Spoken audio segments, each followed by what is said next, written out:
do I manage stress? If you are feeling stressed when trying to conceive, know that your response is 100% normal to your circumstances. And a large percentage of people who are trying to conceive do feel stress.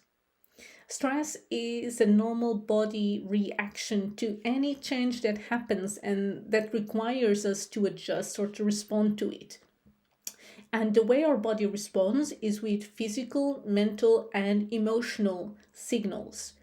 And stress is actually a normal part of life. And we can experience stress from our environment, our thoughts, our circumstances in life.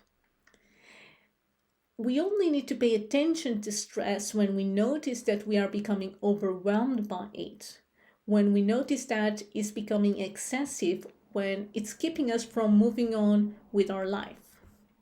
I'm going to share with you some simple strategies to help you manage stress. The first strategy is to note that you are not your emotions. You are not your stress.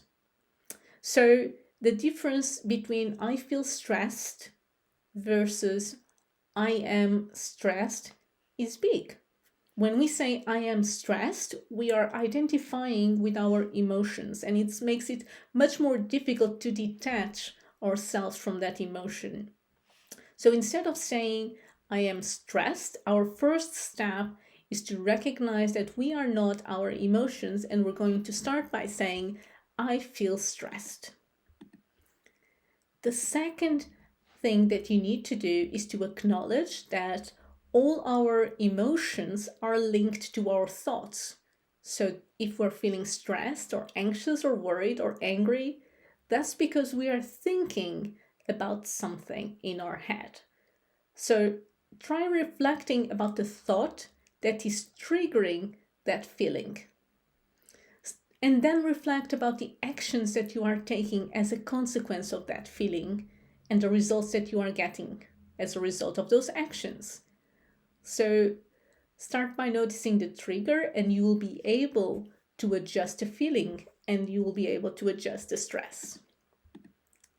Strategy number 3 is to speak to yourself with compassion. When you notice that automatic thought, try to challenge that thought. Is there a different way to respond to that situation? Is there a different meaning that you can give to what is happening to you? And finally, don't forget to ask for help when you need it. If you feel unable to manage stress, if you feel disconnected with yourself, with others, with your work or your environment, if you feel emotionally exhausted, like you have nothing left to give, if you feel that you cannot engage in activities that give you accomplishment and pleasure, if you feel that your emotions are paralyzing you and keeping you from getting on with life, it's time to ask for help.